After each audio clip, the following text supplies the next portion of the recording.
कोटि प्रणाम है मेरी माता सज्जनों, आप सबके श्री चरणों में असंख्य बार से भी अधिक बार मेरी चरण वंदना स्वीकार कीजिएगा। पिछले कई दिनों से सज्जनों माता पिता के क्या कर्तव्य हैं, बच्चों के क्या कर्तव्य हैं, इन पर चर्चा चल रही है।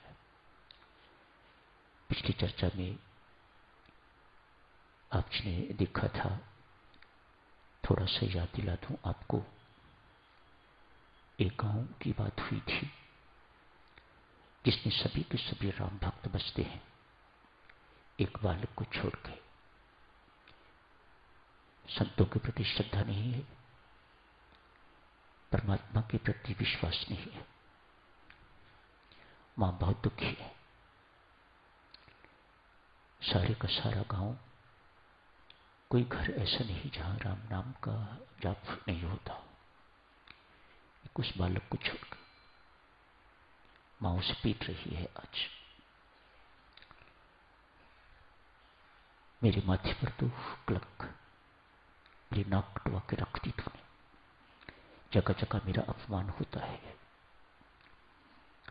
एक संत का आगमन हुआ,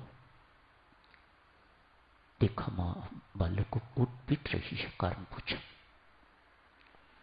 बताया बाबा एक एक बच्चा बड़ा सब युवक यहां सब राम राम जपने वाले हैं, इसको छोड़ के ये कहां से नास्तिक मेरी कोख से है जन्मा।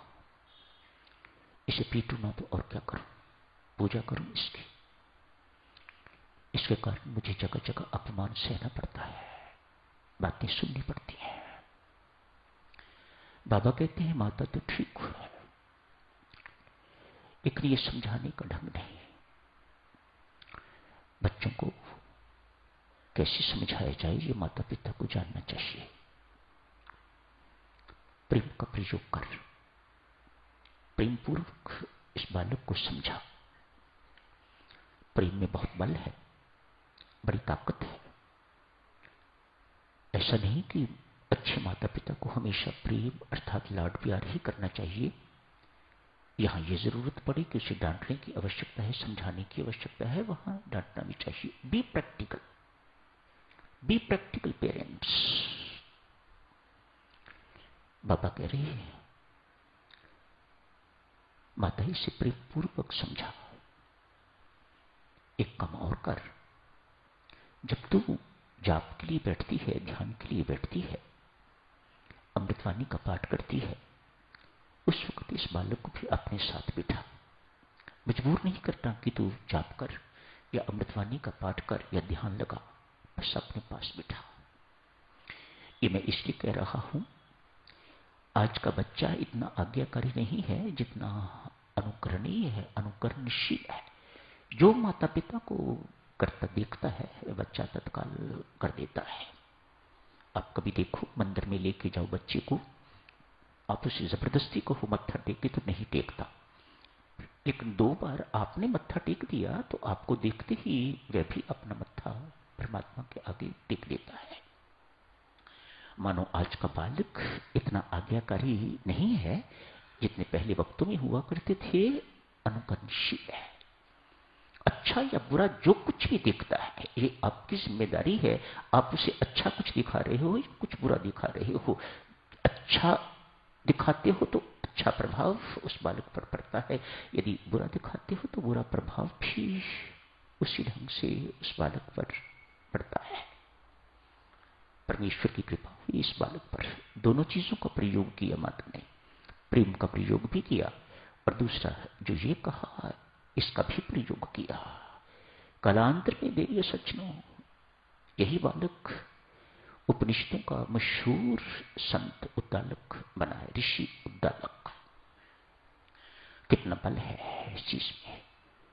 जिन साधकों ने उपनिषद पढ़े हैं उनको महर्षि उद्दालक का नाम कई सारे उपनिषदों में पढ़ने को सुनने को मिलेगा।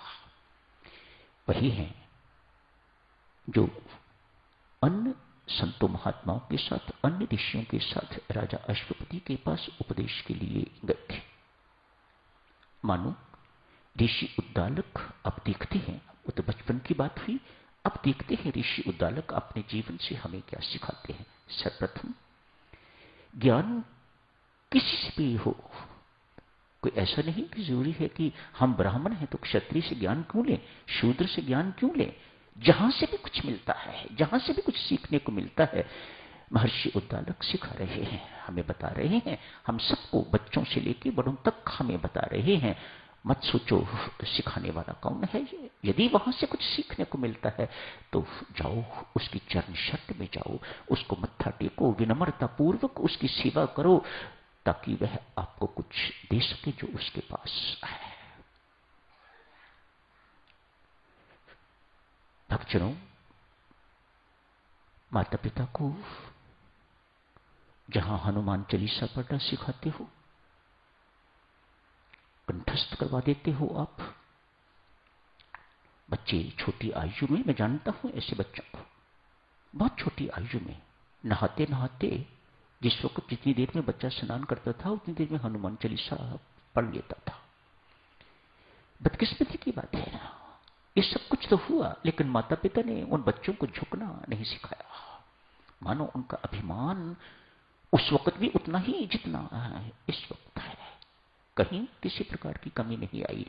फिर मेरी माताओं सज्जनों, वह अभिमान किसी बच्चे में होगा या युवक में होगा या किसी वृद्ध में होगा, किसी पापी में होगा या किसी संत में होगा, परमात्मा इस दोष को देख नहीं सकता। वह आपको कहीं ना कहीं डंडा मार मार के, सिर पर थप्पड़ मार मार के तो समझाएगा ये ठीक नहीं है, आपके काम बनने नहीं देगा परमात्मा।